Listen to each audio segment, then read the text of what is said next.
La segunda forma, 23%, es unido a la hemoglobina. Y la mínima cantidad disuelto en la sangre. Ahora fíjense, de aquí sale ese cuestionamiento que a veces hay del uso excesivo de bicarbonato en pacientes que tienen compromisos de CO2, porque el bicarbonato es el gran transportador de CO2. Entonces, acuérdense de esta lámina siempre, el gran transportador de CO2 es el bicarbonato. En segundo lugar, la hemoglobina, y en tercer lugar, el CO2 como CO2. Después vimos aquí una pequeña revisión. Esto es el transporte de oxígeno a los tejidos, este valor que está aquí, que es al final lo que nos interesa a nosotros como médicos, asegurar que haya un buen transporte de oxígeno hacia los tejidos. Y eso depende de dos factores. El factor pulmonar, que es el que está en rojo, que depende de la PaO2, la hemoglobina y la saturación, eso nos da el contenido. Y el otro gran olvidado por nosotros, los que trabajamos en patología respiratoria, que es el corazón. Y acuérdense que siempre hemos hecho énfasis que es una unidad cardiopulmonar. El pulmón puede ir muy bien, pero si el corazón no va bien, no hacemos nada. O sea, tenemos que ir con buen pulmón y buen corazón. Entonces, fíjense, parte del transporte de oxígeno nos lo da el corazón. ¿Cómo? A través del volumen latido y la frecuencia cardíaca nos da el gasto cardíaco, junto con el contenido arterial de oxígeno que nos dan estos factores, nos dan el transporte de oxígeno. Ese factor es muy importante y olvidado en gran manera. La disponibilidad de oxígeno se calcula multiplicando el gasto cardíaco, que generalmente viene en litros por minuto, el contenido arterial de oxígeno, que viene en volúmenes por ciento, y eso nos da unos valores de normalidad que lo vemos aquí en la lámina. Entonces, conceptos claves también. La PaO2 es un valor de oxigenación. La PaCO2 es un valor de ventilación. Uno no puede decir si el PaO2 está bajo que el paciente está hipoventilado, o si está el oxígeno alto está hiperventilado. El CO2 se vigila, es para vigilar la ventilación del paciente. Eso es un concepto clave. Y el otro concepto es que la saturación de oxígeno vigila continuamente la oxigenación, pero es menos exacta que la PaO2. Es lo que dijimos. La PaO2 es una foto del momento. La saturación es un video.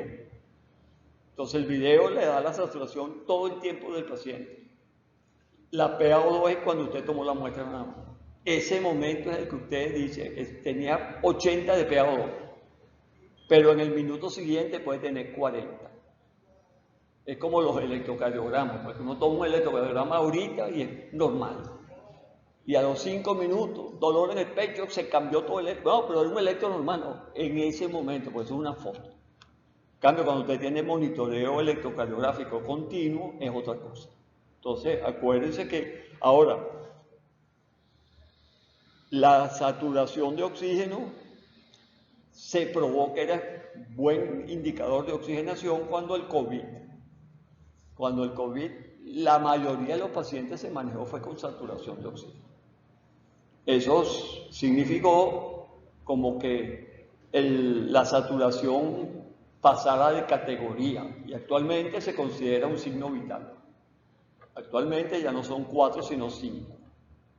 La saturación, y de paso con la tecnología tenemos saturómetros de dedo, que todo el mundo, yo creo que todos los médicos cargamos un saturómetro disponible, porque eso le da a uno por lo menos yo he visto algunos pacientes en su casa y cuando uno le pone el saturómetro y ve 96, le da a uno el fresquito, una cosa no está tan mal. Y esos saturómetros, acuérdense que tienen unos límites de lectura, pues. La lectura por debajo de 75 es errónea. Y para que la lectura sea fiable, tiene que verse el latidito en los portátiles y en los monitores ver la curva. Ustedes deben de ver la curva del, del pulso cuando mide la oximetría. Si ustedes no ven la onda y ven solo una línea ahí, no es confiable. Y fíjense ustedes que eso nos indica a nosotros también, si nosotros vemos la onda, nos indica que hay buena perfusión periférica. Buena, eso es otro indicador. Antes uno usaba mucho, lo usa si no tiene nada, pues, apretar la uña y soltarla. Llenado capilar, pero si usted tiene un saturómetro y tiene buena onda, usted sabe que la perfusión periférica está funcionando bien. Entonces, bueno, eso es importante. Y con la capnografía pasa lo mismo. ¿Qué pasa con la capnografía? Para ustedes, la gente de anestesia, esto es un instrumento que no lo pueden dejar nunca por un lado. Esto es parte ya del quirófano fijo, pues. Y ha sido un avance, ustedes no se imaginan lo que significa. Pregúntenle al doctor Velázquez, al doctor Kahn y a los grandes de aquí lo que significó antes y después de la capnografía. Bueno, un brinco al cielo, pues. Y con múltiples usos, pues, desde la vigilancia, monitoreo de la ventilación, hasta el uso en reanimación cardiopulmonar que se usa actualmente, inclusive hasta con factor pronóstico. Que por eso es que muchos equipos dicen que el equipo de reanimación, así como tiene un AMBU, equipo de laringoscopio, debería tener un capnógrafo, porque el capnógrafo nos da a nosotros mucha información. Y sobre todo algo que yo siempre digo, que es vigilar las compresiones cardíacas. Porque acuérdense que cuando uno se entrena con el maniquí, los maniquí tienen unos dispositivos que le dicen a uno, lo estás haciendo bien, lo estás haciendo mal, pusiste la mano al revés, pero cuando es el paciente tú no sabes si las pusiste bien o mal. Entonces, si uno tiene un capnógrafo, que lo hemos visto, y uno reanima a su paciente y tiene buenas cifras de CO2, en la reanimación uno sabe que el masaje está bien hecho. Entonces, con esos detalles, pues.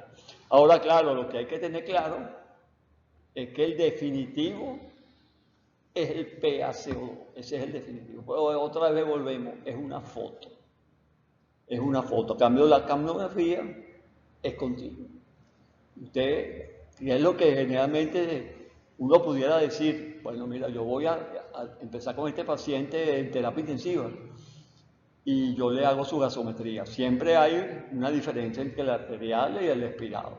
Generalmente se dice que son 5 milímetros, que es más o menos la diferencia. Pero usted sabe más o menos cuándo tener paciente antes, pero usted no le va a hacer gases cada 5 minutos para ver CO2, si tiene un dispositivo que es altamente confiable. Entonces siempre uno debe chequear tanto el saturómetro como el capnógrafo con gases arteriales. Entonces vamos a revisar ahora los temas estos de las bases de la ventilación mecánica. Las bases de la ventilación mecánica. Acuérdense de los 4 principios aquellos que vimos. Los principios son, primero, que la gasometría en ventilación mecánica es como la glicemia en los diabéticos. Insustituible. Usted no puede manejar un diabético sin glicemia. Entonces se hace esa semejanza, que la glicemia es en los diabéticos lo que es la PaO2 y la gasometría es en la ventilación mecánica. El segundo aspecto es que la ventilación mecánica, sus 2 principales indicaciones son disminuir el trabajo respiratorio y mejorar el intercambio gaseoso. Eso, si usted logra eso, lo está haciendo muy bien. Después viene otro punto importante, que es la parte del manejo de los equipos. Manejo de los equipos, uno debería de, en buena ley, si yo voy a trabajar con esta máquina que está aquí, agarrar los catálogos y los manuales de la máquina, sentarme con la máquina y empezar a tocar. Este botón, si le das aquí, pasa esto. Si le echas para atrás, pasa esto. Y dedicarle un tiempo a los manuales. cosa que nadie hace, incluyéndome a mí. Y como yo le decía en las clases, eso es no solamente en la medicina, sino en la vida cotidiana. Usted compra un super monitor para ver televisión en 4 dimensiones y cuando llega a la casa lo primero que hace es enchufarlo, prenderlo y empieza a darle el control. A ver qué hace esta cosa. Y resulta que hay cantidad de cosas que hace que como usted no vio el manual, se la está perdiendo. Entonces eso pasa también con los equipos de ventilación mecánica. Entonces hay que estar pendiente también de eso. A veces los mismos catálogos en muchos sitios hasta los botaron. Los manuales esos los botaron porque no les pareció. Yo les echaba un cuento que a mí una vez me trajeron un ventilador mecánico que era una laptop y era un ventilador mecánico, se llamaba laptop ventilator, era una laptop, un ventilador mecánico. Y después que se fue el hombre, yo le dije que se fuera, que yo me la sabía toda. Después que terminamos toda la manipulación, no sabía apagarlo. ¿Y dónde se apaga esto? Me dimos vuelta, no sabía nada, y se enchufé, tenía batería. Entonces seguía con el aparato, el equipo funcionando. Tuve que llamar a la persona. Mire, ¿cómo se apaga esto? Miren, el botón 2, apreté los 5 segundos y se apaga. Pero ¿cómo iba a saber yo eso? Es así, es así. Entonces, bueno, hay que tener eso. Bueno, la otra cosa importante conocer bien es la cavidad torácica. Acuérdense que no solamente están los pulmones en la cavidad torácica, está el corazón. Por eso es que es cardiopulmonar, el enfrentamiento de la situación es cardiopulmonar y que hay un espacio pleural que es muy importante, que está entre el pulmón y las costillas. Hay un espacio que aquí está la pleura visceral, aquí está la pleura parietal y el espacio es el espacio pleural. Ahora, ¿por qué es importante ese espacio? Porque ese espacio trabaja con presión negativa. Esa cavidad trabaja con presión negativa. Es la única cavidad que tiene presión negativa. Y si no tiene esa presión negativa, no viviéramos, porque esa es la forma de ventilar. Entonces, viendo aquí, vemos, esto es fase inspiratoria, esto es paciente ventilando espontáneamente y esto es con un ventilador.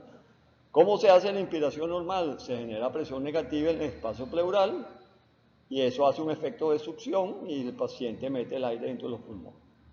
Ahora, cuando usted tiene una máquina puesta, ya el esfuerzo ese inspiratorio no se ejecuta, sino que la máquina con presión positiva infla los dos pulmones.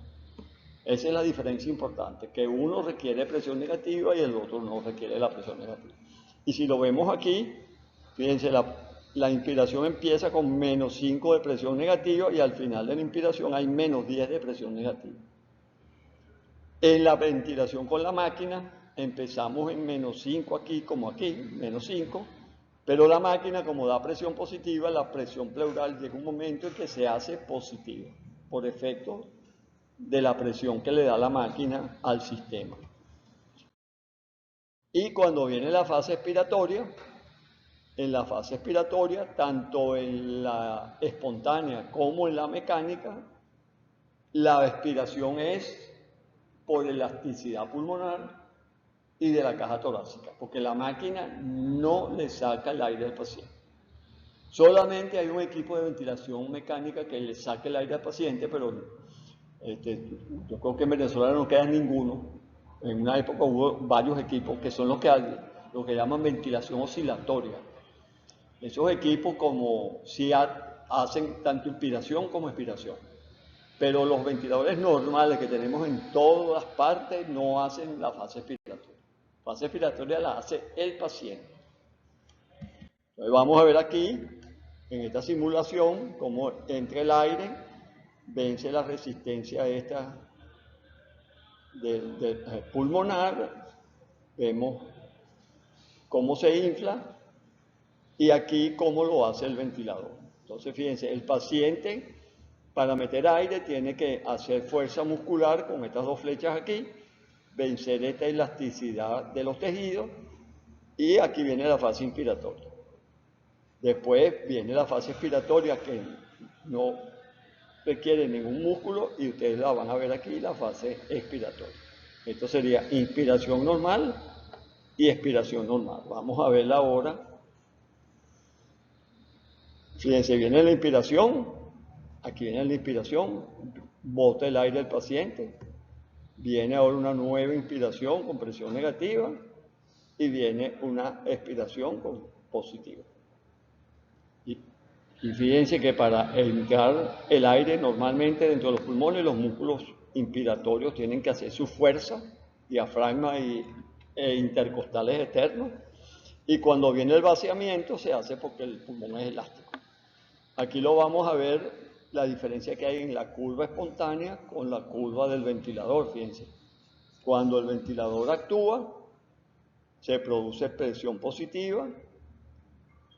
Después viene la fase expiratoria, vean el esquema inspiración, y viene la fase expiratoria. Fíjense que son totalmente diferentes los diagramas, porque aquí la inspiración es por presión negativa, aquí la inspiración es con presión positiva, y la fase expiratoria se genera aquí una pequeña presión positiva, y aquí cae la presión positiva a niveles de cero. Entonces, esas son diferencias importantes en esto.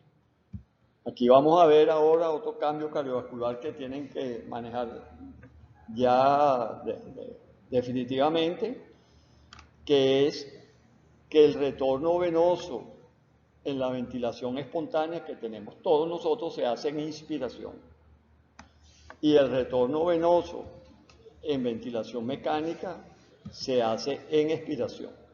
Son dos conceptos opuestos. En ventilación mecánica se hace en inspiración, en ventilación mecánica en expiración. Ahora, ¿por qué se hace en inspiración en la ventilación espontánea? Porque es cuando hay el mayor esfuerzo negativo dentro del tórax. Entonces, eso, así como entra aire, hace que la sangre retorne al corazón más rápidamente. ¿Y por qué en ventilación mecánica se hace no en inspiración sino en expiración? Porque en inspiración hay presión positiva, la sangre no puede regresar. La presión positiva cede en la expiración, y en ese es el momento en el cual ocurre el retorno venoso. Entonces, esos son conceptos clave. Ventilación espontánea, retorno venoso en inspiración. Ventilación mecánica, retorno venoso en expiración. Este concepto que vemos aquí también es importante verlo. Esto es en inspiración y esto es en expiración. Fíjense, en expiración, el pulmón, hay retorno venoso. En expiración, el pulmón, todo el circuito sanguíneo se llena de sangre, por lo que vimos anteriormente. En la fase expiratoria no hay presión positiva. Y cuando viene la inspiración, el pulmón hace un efecto de exprimir. El ventilador exprime al pulmón. Entonces, el retorno venoso al corazón izquierdo durante la inspiración del ventilador es mayor que el retorno venoso al corazón izquierdo en expiración. Entonces, fíjense, ¿cuál es la diferencia? Que el pulmón, que estaba lleno de sangre aquí, cuando el ventilador está dándole la inspiración al paciente, está exprimiendo el pulmón, y los próximos latidos del corazón van a venir con mayor tamaño porque traen mayor cantidad de sangre, mayor volumen. Y más o menos es como lo que vamos a ver aquí. Es como que si en expiración el pulmón se llena de agua, como puede ser una esponja, y en la inspiración el ventilador exprime al ventrículo, y por ese motivo los latidos siguientes a la fase inspiratoria de la máquina pueden tener mayor cantidad de presión. Lo vamos a ver aquí ahora. Esto es en expiración, después viene la inspiración, los latidos se ven más grandes. Si lo vemos aquí en esta gráfica, esto lo vemos frecuentemente en el monitor cardíaco cuando tenemos una línea arterial colocada. Esto inclusive se hacen mediciones entre los picos más altos y los más bajos, y se pueden sacar algunas variables de funcionamiento cardíaco. Lo importante es la experiencia y sobre todo estos vinos de anestesia. Los que primero se dieron cuenta de esto fueron los anestesiólogos, que había una variación de la curva de presión arterial con el ciclo del ventilador mecánico, en este caso la máquina de anestesia. Entonces eso se correlacionó mucho cuando es más o menos muy visible con hipovolemia. Entonces se correlacionó eso con mediciones de las presiones de llenado del corazón y se llegó a la conclusión de que es un signo importante para detectar hipovolemia en los pacientes. Ahora, lo más interesante no es eso, es que si usted tiene un saturómetro que le dé una buena onda, porque acuérdense, no sé si ustedes han visto que hay ondas tan espectacularmente bonitas que dan hasta la incisura dícrota con el saturómetro. Hay ondas que son casi arteriales. Si usted logra una onda en el saturómetro, también podría haber este efecto que sobre todo se ve cuando hay hipovolemia. Entonces usted repone líquido y usted ve que a medida que va poniendo los líquidos, la curva se va poniendo más derechita hasta que se pone derecha. Eso fue un hallazgo de los quirófanos que después fue trasladado a cuidados intensivos. Esta lámina también es muy importante, es lo siguiente. Esta es la fase del ciclo ventilatorio mecánico y esta es la fase del ciclo ventilatorio espontáneo. Entonces, ¿qué es lo que yo quiero que ustedes se acuerden? Fíjense, este es el ciclo ventilatorio espontáneo de todos nosotros. El 1, inicio de inspiración. Después tenemos aquí la fase inspiratoria, que es 2. Termina la inspiración en 3 y viene la fase expiratoria en 4 para llegar a 1 y empezar el ciclo otra vez. O sea que tenemos 4 fases en el ciclo ventilatorio espontáneo. En el mecánico es igualito. Tenemos que iniciar la inspiración, después hacemos la inspiración con el equipo llega aquí, terminó la inspiración, pasa a expiración y viene la fase expiratoria. Entonces, es importante esto aquí. Entonces, fíjense ahí, inspiración y ahora viene la fase expiratoria. Y para iniciar la inspiración, lo vimos en las clases, hay que hacer uso de este botón de trigger, que es el que dispara al paciente cuando va a iniciar la inspiración en las máquinas. Esto sería la fase 1 del ciclo inspiratorio, que es el inicio de la inspiración. El paciente, a través de este comando que lo tienen todas las máquinas, va a permitir que el paciente inicie la inspiración artificial. Entonces hay 4 tipos de triggers, pero los que más se usan son el trigger de presión, el trigger de flujo y el neurogénico, que llamamos neurogénico, que lo vimos en las clases. Aquí el paciente tiene que generar una presión negativa para disparar el equipo. Aquí tiene que haber un cambio de flujo en el sistema de la máquina para que se dispare el equipo.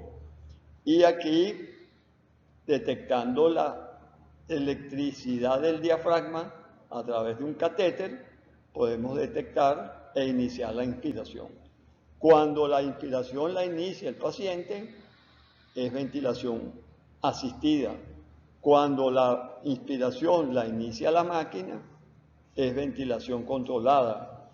Y si la ventilación la hacemos con un ambú, es ventilación de inicio manual. Esos son los 3 grandes grupos, pues. Si la inicia el paciente, es asistida. Si la inicia la máquina, es controlada. Y si la inicia el dispositivo manual, en este caso el ambú, entonces es manual. Bueno, aquí terminamos este primer repaso. La semana que viene terminamos y después el examen y después nos dividimos en los grupos de práctica para terminar todo como debe ser. ¿Ok? Las notas las tienen probablemente el viernes en la página. Espero que salgan bien y que sean publicables. Si no, yo se las mando al doctor Khan a Brasil. Se las mando al doctor Khan a Brasil para que vea a sus alumnos cómo van.